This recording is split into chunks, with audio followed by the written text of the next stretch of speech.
Akhirnya saya menjemput dan mempersilakan Pengerusi Solidariti Mahasiswa Malaysia, Saudara Ahmad Syukri bin Muhammad.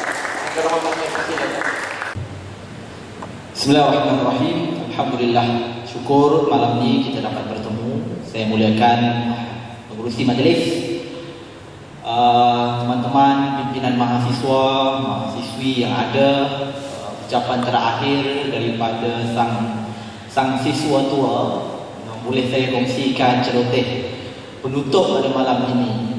Baik, saya tak mau cakap panjang. Saya hanya nak berkongsi beberapa mesej yang mungkin saya ingin sampaikan kepada semua.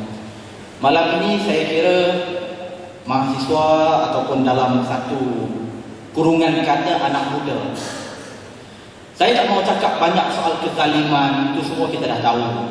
Soal kebobrokan, itu semua kita faham. Soal pengkhianatan pemerintah terhadap rakyat yang berlaku pada hari ini, tak ada siapa lagi yang tak nampak. Cuma saya nak buat kembali refreshment tentang satu frasa kata yang selalu kita sebut, tapi kadang-kadang saya sendiri lupa apa dia kuasa yang ada pada frasa kata ini, iaitu anak muda. Baik kawan-kawan sekalian, apa dia anak muda? Apa dia anak muda yang kita kata berkuasa? Apa dia anak muda yang kita kata ada power?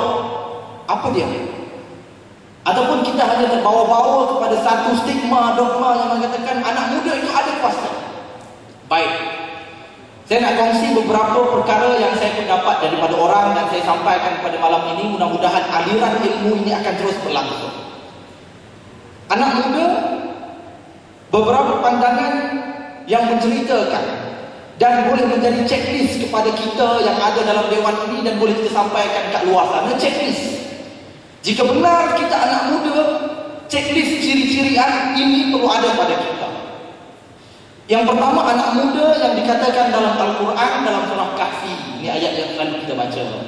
وَرَبَطْنَا عَلَى قُلُوبِهِمْ إِذْ قَالُوا فَقَالُوا رَبُّنَا رَبُّ السَّمَاوَاتِ وَالْأَرْضِ. Tafsirannya ialah apabila anak muda ini, sekumpulan ini yang berdiri di hadapan pemerintah mereka, pemerintah yang zalim, yang bercanggah dengan hukum alam dan berkata benar dengan pemerintah yang zalim, dan kemudian mereka dihambat, mereka melarikan diri, mereka bersembunyi, dan akhirnya cerita mereka ini merintis perubahan yang besar.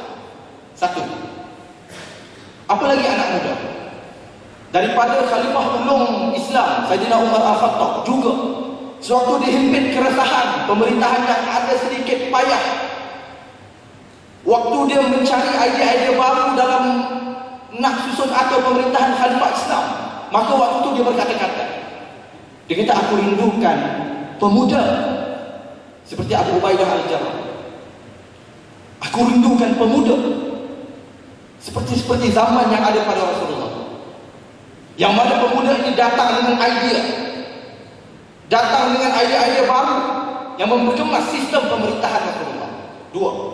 Yang ketiga, saya petik daripada kata-kata Yesus ataupun Nabi Isa dalam Bible, Timothy. Dia kata apa? Ada sekumpulan manusia yang mana jangan biarkan orang pandang rendah pada manusia ini. Anak muda perlu buktikan sesuatu dalam ucapan. Kalau ada orang yang pandang rendah pada anak muda, maka anak muda akan membuktikan sesuatu dalam ucapan, dalam kecintaan, dalam kepercayaan, dan juga dalam kehidupan mereka. Yesus. Dan yang terakhir, kawan-kawan sekalian, apa dia anak muda? Saya suka memetik sejarah apabila berlakunya kemeruduman Eropah dalam revolusi Amerika. Ini untuk mahasiswi. Sewaktu Amerika mengalami kejatuhan yang maha dahsyat, maka dalam satu ceruk kampung hadir satu reformis muda daripada kalangan wanita bernama Eliza Lucas Pinckney. Siapa dia? Nama dia tak ada banyak dalam coretan-coretan sejarah, tapi siapa dia? Dia ni seorang wanita muda yang lahir daripada keluarga kampung, yang ayahnya hanya buka ladang-ladang ternakan kecil-kecilan. Tetapi apabila dilihat getirnya Amerika Syarikat sewaktu itu ingin membangunkan semula kejatuhan, So, apabila meninggal saja ayah dia, wanita muda ini sewaktu berumur 16 tahun mengambil alih perniagaan ayah dia. Dia bawa perniagaan sampai maju sehingga Eliza Lucas Pinkney ini menjadi wanita hartawan yang menaja revolusi Amerika Syarikat sehingga Amerika gemilang sehingga ke hari ini. Ini cerita-cerita anak muda yang ada dalam kitab, yang ada dalam sirah, yang ada dalam kitab-kitab kawan-kawan agama lain, dan juga ada dalam sejarah-sejarah Eropah. Ini anak muda kawan-kawan sekalian. Maka perkara ini perlu menjadi checklist sejauh mana kita percaya kepada kekuatan kita sebagai anak muda. Perkara ini perlu menjadi senarai sepak sejauh mana kita percaya kita ini mahasiswa dan kita ini anak muda. Kalau kita kontra dengan sifat-sifat tadi, kalau kita kontra dengan kepercayaan tadi, kita memalukan satu kuasa yang sangat besar dianugerahkan kepada kita.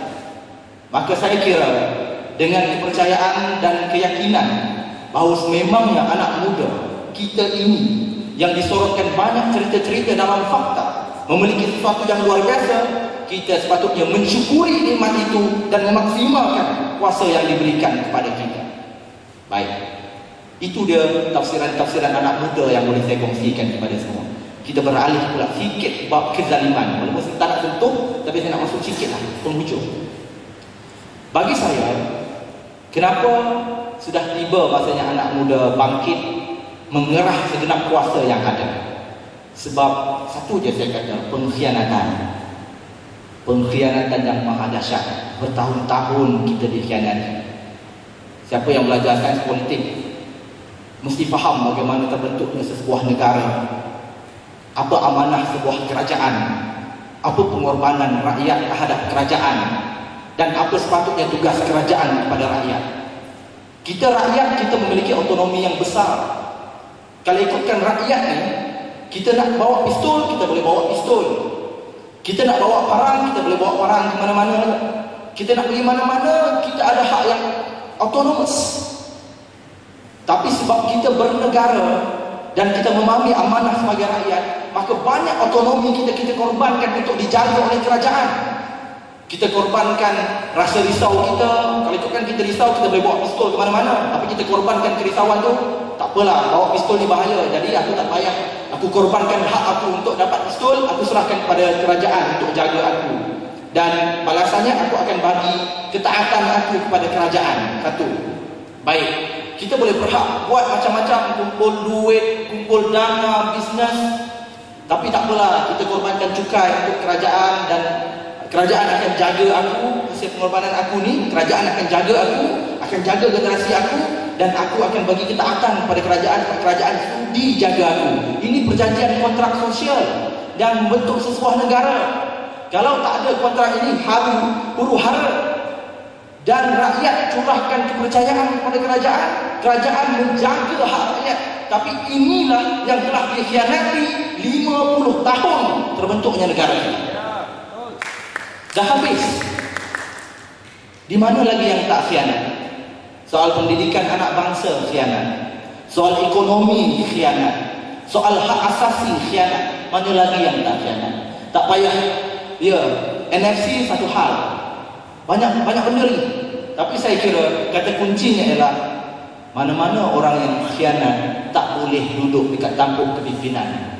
Mana-mana, bukan saja kepimpinan Putrajaya, mana-mana kepimpinan negeri pun, mana-mana kepimpinan organisasi pun, orang yang khianat tak boleh memimpin. Kerana pasti dia akan buat pengkhianatan yang membebankan semua orang. Dan ini mesej yang saya sampaikan, dua perkara. Yang pertama, anak muda kita kena start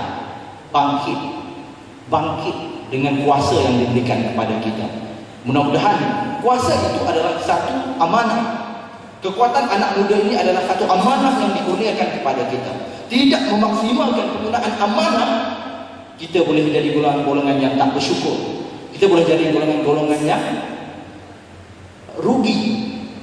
Maka saya rasa dengan apa yang ada pada kita ubah perkara kedua yang sedang melanda negara kita, iaitu pengkhianatan. Sudahkan pengkhianatan ini dan kita bentuk negara yang lebih baik dengan tema kebangkitan yang baru. Malaysia bangkit ini, mudah-mudahan negara kita bukan saja pada PRU 13, tapi seterusnya akan membentuk generasi masa depan yang lebih baik.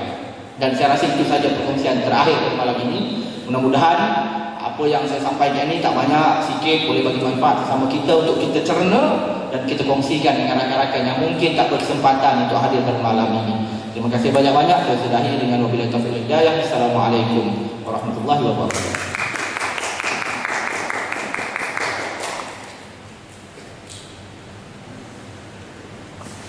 Assalamualaikum warahmatullahi wabarakatuh.